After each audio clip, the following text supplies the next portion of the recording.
Success leaves clues, ladies and gentlemen. You heard me say it. You hear me say it all the time. So wherever you are picking up your information, hopefully you're picking it up from those that have some success in those areas.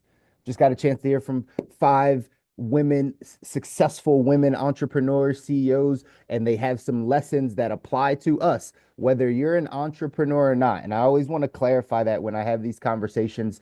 I believe we should all be more entrepreneurial minded. I believe, like, I don't necessarily believe everyone has the grit, tenacity, know how, right? All the stuff to actually build a business. However, we can all be more entrepreneurial minded, which means you take ownership of your life. That's all entrepreneurial minded means. It doesn't necessarily mean you specifically have a business, it means you own your life. You don't blame anyone else for the reasons why you are the way you are or where you are or financially. If you want to change something, you change it. If you don't like your work, you change it. If you don't like your health, you change it. That's what it means to be entrepreneurial minded. It means you control it. If it is to be, it's up to me. If it is to be, it's up to me. And this is so important for us to get the mindset if we want to go design our ideal life. Remember, most people just accept the life that they have. They accept the life that they're given. They deal with all the things that are around them in their circumstances instead of saying, I can take control of my life by doing a lot of these things we're talking about. I can take full control over my life and actually get to the life that I deserve, actually get to the life I don't need a break from. I have that ability. When you say that, you're in the entrepreneurial minded state. If you ever don't say those things, well, I got this, well, well, my job, well, this, like all these other circumstances, we got to take ownership. And so these are some lessons for us to learn from to take ownership. First one, be true to yourself and embrace your journey. This is an Oprah Winfrey quote. She constantly talks about being grounded in self. How well do you know yourself? How much do you have a spiritual practice? We've talked about this before. It's you taking care of you. How much of that is in your life? No matter, these are the most successful people. No one on this call is as successful as Oprah Winfrey, right? So, like, at the end of the day, she's done some things and built some things that we haven't. And her tip, her bit of information to give you to be able to go off and do things like she has done, right? Again, find someone that's successful, do as they do, you will have what they have. Her tip is, what's your spiritual practice? Like, what's the thing that you do that takes care of you? It's obviously something she had to learn over this period of time. And now she's giving you this nugget, this golden piece of advice. And we still may not take it. We still may not put the first 30 minutes of our day being our day. We still may not put the last 30 minutes of our day being our day. We still may not find ways to pour into ourselves every single day. And we keep giving our energy to other people. We still may not do it, even though that is a key to success. So says Oprah Winfrey and probably a bunch of other people. You got to be grounded in self. You got to embrace your journey. You got to have a spiritual practice that gets you connected, that gets you to feel gratitude.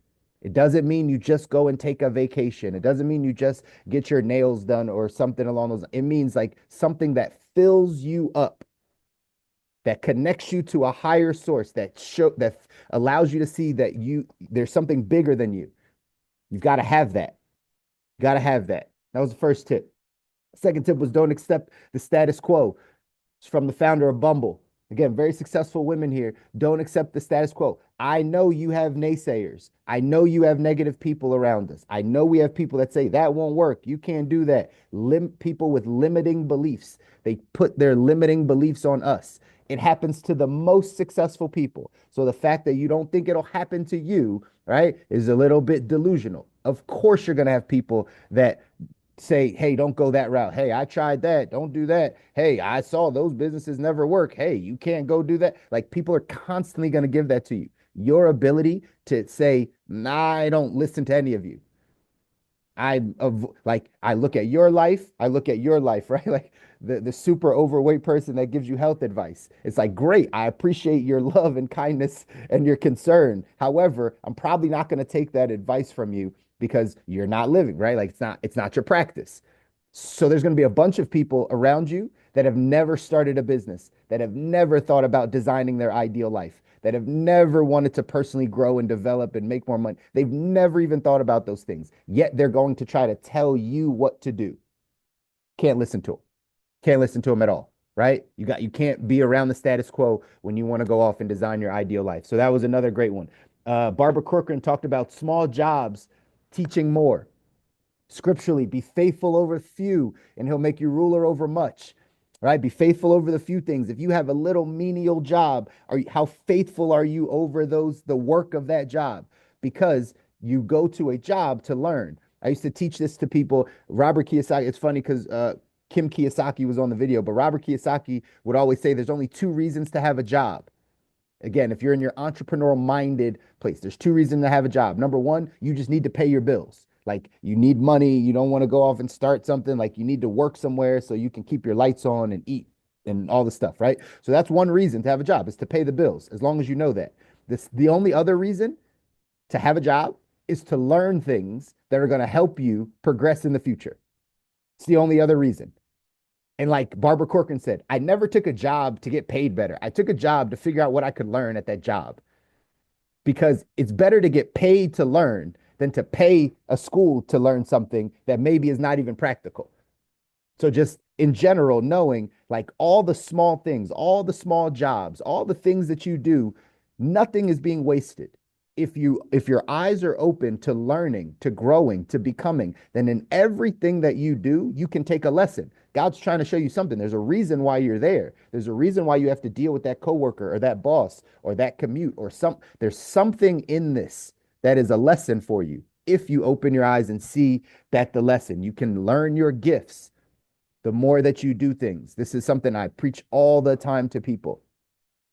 The job that you've had for 25 years may not be the job for you. It just may be that is a skill set you've created. So the question is, once you identify your skill sets, your talents, your abilities, even in the box of this job, you could take those talents, skill sets, and abilities and move them to a different place. Once you realize that that's yours, like that's your talent, your abilities. What Barbara Corcoran learned is by being a server, by being a waitress, she learned that she was good with people, that she learned that she had efficiency. She understood by being around her coworkers, like, oh, I'm different than them. I could put this together and that together, even though I'm just a waitress. Like I'm learning my gifts. Well, that's what we all have to do. We have to learn our gifts. The earlier you can learn your gifts and not think it's about the job, it's about the gifts that you're learning, the reason why you flourish in that situation, you can take that and move that to something different that can completely transform your life. So again, you got to learn more when you're doing the small things.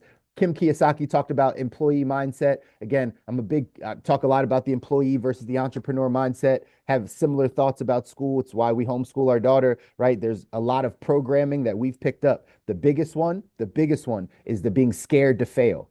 That's one of the biggest wirings that we have just by going through the education system, right? Is the basic understanding that like, hey, if we don't do well, like failing is not a good thing. Getting an F on a test is not a good thing. And when we come out of school, this is the words that we hear are, I'm a perfectionist, right? Or I procrastinate, or I got to make sure that it's perfect. Like, no, actually, you're just scared to fail because you've been wired to be scared to make a mistake, to fail on something, to not be good at, like that's conditioned in our brain from the ages of 5 to 25 potentially. So now when you want to break out and go become an entrepreneur, and I'm like, hey, go fail forward. Failing's a part of it. This whole rewiring, it's almost like a different part of your brain you have to use. You're like, what? Like that doesn't make sense. I'm scared to talk to that person. I'm scared to have the courage to do that. Well, that's because of our wiring. So we got to unwire and unlearn a lot of these things in order to relearn new things. And then Rihanna came back around with saying, take care of yourself, take care of your health. Very similar to Oprah on a spiritual practice. What are you doing to take care of yourself? I was just having this conversation with someone yesterday, and I told her we jumped on a call, and we jump on a call maybe every couple of weeks or so. And I was like, every time I jump on, I always ask, hey, how are you? How are things? And consistently, it's only probably been like 4 or 5 times I've met with her, but like every time she's like, I'm exhausted. And I'm like, well, why? What's going on? What's happening? And it always right comes down to a bunch of right different external things that are happening in life, and it's right taking a toll on her. And I'm like, listen, we got to have energy to go after our dreams. So if there are things that are taking your energy, at some point you got to learn how to give yourself energy. At some point you got to learn how to take a break. At some point you got to learn how to put the phone down or disappoint the person at work or disappoint your family member because you just can't come through because you need to rest, because you need to rejuvenate, because you need to recover. That stuff is important on your journey of going off and designing your ideal life. Life is a game of millimeters. It's not a game of feet and yards. Like it's small tweaks. If you stop giving your energy to that family member that's taking it because you love them and you just give yourself a little bit of boundary to be like, I need to pour into myself. Oprah told me I need a spiritual practice, and Rihanna said I need to take care of myself. So now I'm going to do that a little bit more, which means I'm going to block out some of the things that I've been giving my energy to. Those are the shifts. Those are the tiny little shifts that it takes, right? I can always compare this to our text, the 177 Mental Toughness Secrets. One of the first ones in this book says the world-class wealth begins with world-class thinking. These people, these women that you just heard from, these CEOs, they've built wealth. They've built some wealth, all of them. But I'm telling you, and Steve Siebold, the author of this book, is telling you that started with how they thought. It started with world-class thinking. We don't get to the wealth part if we can't adapt some of these things that we just heard from them. The spiritual practice, the not having a status quo, right? The being faithful over the few things, that you can learn stuff in menial things that you do, and getting away from the employee mindset and having more of the if it is to be, it's up to me mindset. If we are prioritizing self, taking care of ourselves, pouring into ourselves, not just constantly pouring out. Like these are the thoughts that we have that go to changing our life, right? If we think differently about our life, we'll get a different result. So that's what it says in this text. Again, real quick, it says, if you got out of bed this morning and went to work because you wanted to, you're in control of money. If you got out of bed this morning because you had to, money is in control of you. Even in the wealthiest nation in the world, 99% of the population is being controlled by money. The effect is lack of money. The cause is thinking. Albert Einstein once said, a problem cannot be solved at the same level of consciousness in which it occurs. Knowing this, champions raise their level of consciousness by studying how the world class creates wealth. The middle class believes formal education is the answer to acquiring wealth, yet very few academics are wealthy. They seek advanced degrees and certifications and are confounded when these things don't bring them riches. While the great ones are strong advocates for higher education, they don't believe it has much to do with acquiring money. The middle class trades time for money. The world class trades ideas that solve problems for money.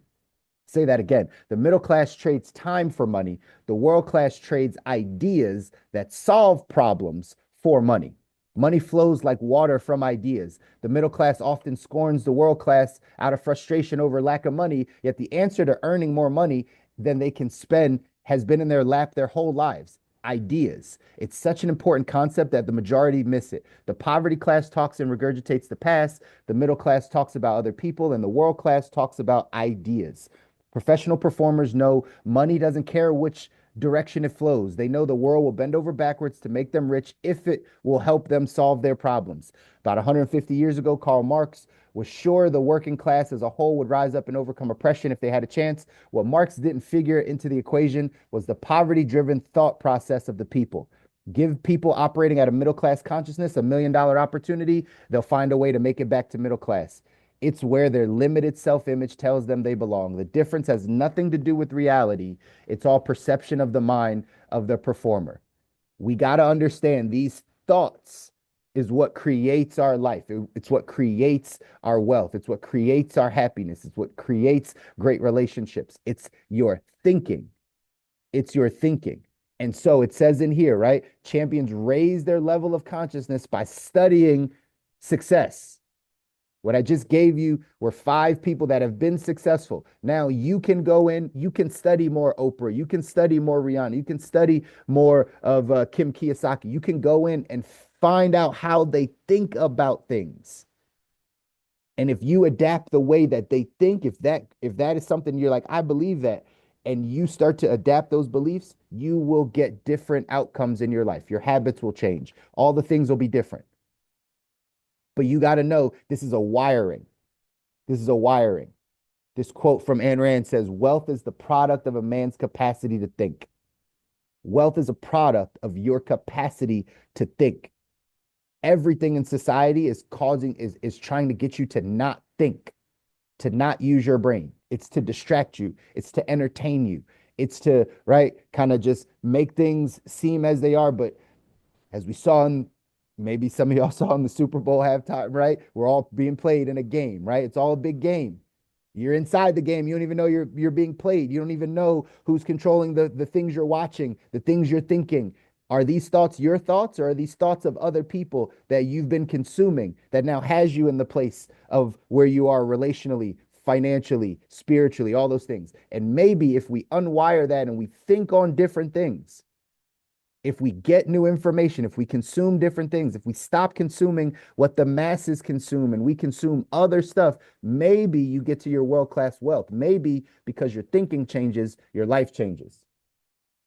This is what I want for you. It says, ask this critical thinking question today. At what level of monetary success do I feel most comfortable? Is it poverty class, middle class, or world class? Wherever you feel most comfortable reflects your self-image and most likely your current status.